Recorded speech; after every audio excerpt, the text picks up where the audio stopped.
તો આજે આપણે બનાવીશું નવરાત્રી સ્પેશિયલ ચણાનું શાક। તો મારી આ રીતે તમે ચણાનું શાક બનાવશો તો એકદમ સ્વાદિષ્ટ બનશે અને ખૂબ ઓછા સમયની અંદર શાક બનીને તૈયાર થઈ જશે। તો ચાલો આપણે ચણાનું શાક બનાવવાનું શરૂ કરીએ। ચણાનું શાક બનાવવા માટે મેં અહીંયા 2 કપ જેટલા ચણાને ઓવરનાઇટ પલાળી રાખેલા। ઓવરનાઇટ એટલે કે આખી રાત પલાળી રાખેલા। તો તમે જોઈ શકો છો આપણા ચણા એકદમ સરસ રીતે અહીંયા ફૂલી ગયા છે। તો સૌથી પહેલા આપણે ચણાને બાફી લઈશું। ચણાને બાફવા માટે મેં અહીંયા એક કુકર લીધું છે। તો સૌથી પહેલા જે આપણે પલાળીને રાખ્યા હતા ચણા એ કુકરની અંદર લઈ લઈશું। તો હવે આપણે તેની અંદર પાણી ઉમેરીશું। તો જેટલા આપણે અહીંયા ચણા લીધા હોય તેનાથી આપણે ડબલ પાણી લેવાનું છે।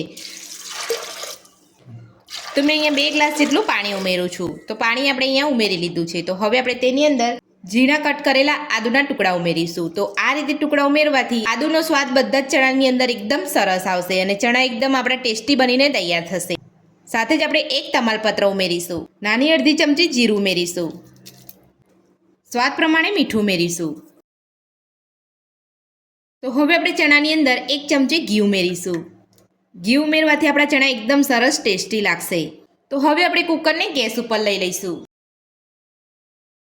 તો ફૂલ ગેસ ઉપર આપણે અહીંયા બરાબર સરસ રીતે ચણાને ગરમ થવા દઈશું। ત્યારબાદ જ આપણે કુકરનું ઢાંકણ બંધ કરીશું। તો આપણે ચણા બાફવા મૂકી દીધા છે। તો આપણે અહીંયા કુકરનું ઢાંકણ જે છે એની અંદરથી આપણે અહીંયા બધું જ અહીંયા પાણી નીકળતું હોય છે।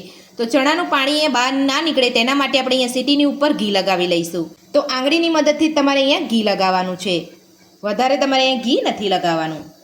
સાથે જ આપણે જે અંદરનો ભાગ હોય છે સીટીનો તેની અંદર પણ આપણે અહીંયા ઘી લગાવી લઈશું। તો આ રીતે ઘી લગાવવાથી આપણી સીટીની અંદરથી પાણી પણ નહીં નીકળે અને આપણા ચણા પણ એકદમ સરસ રીતે બફાઈ જશે। અને આ રીતે તમારે જ્યારે ચણા બાફો ત્યારે તમારે અહીંયા એકદમ તમારે સીટી નથી લગાવવાની। પહેલાં તમારે અહીંયા ઢાંકણ બંધ કરવાનું છે, ત્યારબાદ તમારે અહીંયા સીટી લગાવવાની છે। તો પાણી આપણું અહીંયા સરસ ગરમ થઈ ગયું છે। તો હવે આપણે કુકરનું ઢાંકણ બંધ કરી લઈશું। ત્યારબાદ આપણે ઉપરની સીટી લગાવી લઈશું। તો હવે આપણે ફૂલ ગેસ ઉપર 2 વિસલ થવા દઈશું। ત્યારબાદ ગેસની મીડિયમ ફ્લેમ કરી અને 5 થી 6 વિસલ થવા દઈશું।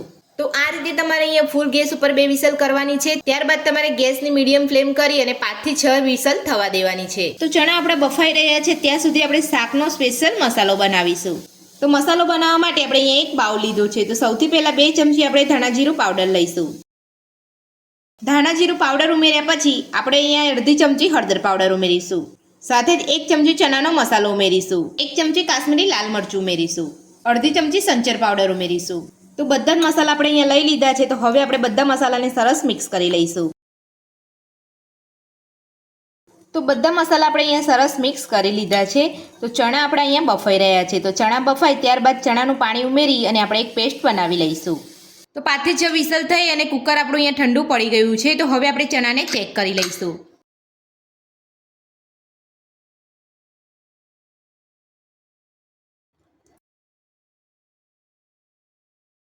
તો તમે અહીંયા જોઈ શકો છો ચણા આપણે એકદમ સરસ રીતે બફાઈ ગયા છે। તો હવે આપણે ચણાની અંદરથી થોડું પાણી લઈ અને મસાલાની અંદર ઉમેરી અને આપણે એકદમ સરસ પેસ્ટ બનાવી લઈશું। તો પાણી આપણે આ જ ઉમેરવાનું છે, બીજું પાણી આપણે નથી ઉમેરવાનું અને વધારે પણ પાણી આપણે અહીંયા નથી ઉમેરવાનું। તો બધું સરસ આપણે અહીંયા મિક્સ કરી લઈશું। તો પાણી મને અહીંયા થોડું ઓછું લાગે છે એટલે હું ફરીથી ચણાવાળું જ પાણી ઉમેરું છું। તો આપણી પેસ્ટ બનીને સરસ તૈયાર થઈ ગઈ છે। તો હવે આપણે ચણાનું શાક બનાવવાનું શરૂ કરીશું। તો ચણાનું શાક બનાવવા માટે મેં અહીંયા ગેસ ઉપર એક કઢાઈ રાખી છે। તો સૌથી પહેલાં તેની અંદર 2 ચમચી ઘી ઉમેરીશું। જો તમે અહીંયા ઘીની જગ્યા પર તેલમાં બનાવવા માંગતા હોય તો તેલમાં પણ બનાવી શકો છો, પણ જો તમે માતાજીનો પ્રસાદ બનાવો છો તો ઘીમાં બનાવશો તો તમારો પ્રસાદ એકદમ સરસ બનશે। તો ઘીને આપણે ગરમ થવા દઈશું। ઘી આપણું અહીંયા ગરમ થઈ ગયું છે। તો હવે આપણે તેની અંદર નાની અડધી ચમચી જીરું ઉમેરીશું। સાથે જ 2 થી 3 ચપટી જેટલી હિંગ ઉમેરીશું।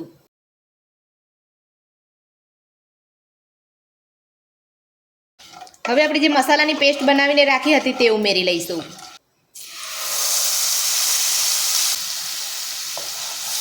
બધું સરસ મિક્સ કરી લઈશું।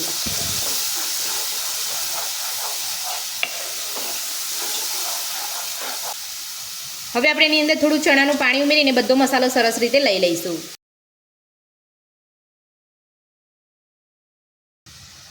તો આ રીતે તમે ચણાનું શાક બનાવશો ને તો તમારા ચણાનું શાક એકદમ ટેસ્ટી બનશે। અને આ સ્ટેજ ઉપર તમારે આ રીતે જ પાણી ઉમેરવાનું છે, વધારે પાણી તમારે નથી ઉમેરવાનું। તો ચણાનો મસાલો એકદમ સરસ રીતે અહીંયા કૂક થઈ જશે।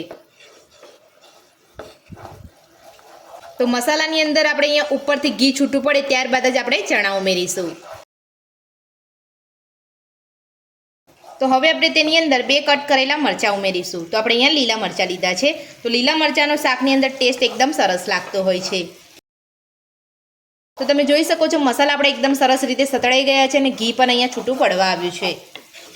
તો મીડિયમ ફ્લેમ ઉપર જ તમારે મસાલાને સાતળવાના છે. ફૂલ ગેસ ઉપર તમારે મસાલાને નથી સાતળવાના.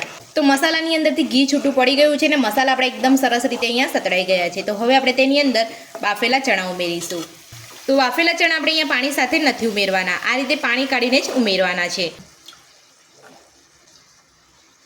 તો બધા જ ચણા આપણે અહીંયા લઈ લીધા છે. તો હવે આપણે સરસ મિક્સ કરી લઈશું.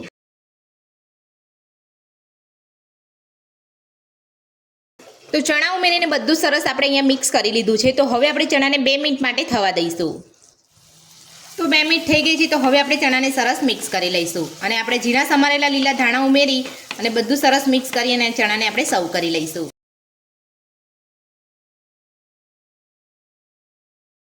નવરાત્રી સ્પેશિયલ ચણાનું શાક બનીને આપણું તૈયાર છે અને આપણે પ્લેટની અંદર સર્વ પણ કરી લીધું છે. તો મારી આ રીતે આ નવરાત્રીમાં તમે ચણાનું શાક બનાવવાનું ઘરે એકવાર જરૂરથી ટ્રાય કરજો. તો ચણાનું શાક બનાવવાની રેસીપી તમને મારી ગમી હોય તો મને કોમેન્ટ બોક્સમાં કોમેન્ટ કરીને જરૂરથી જણાવજો. રેસીપી પસંદ આવી હોય તો વિડીયોને લાઇક કરજો, ચેનલને સબસ્ક્રાઇબ કરજો, તમારા મિત્રોને જરૂરથી શેર કરજો. Thank you.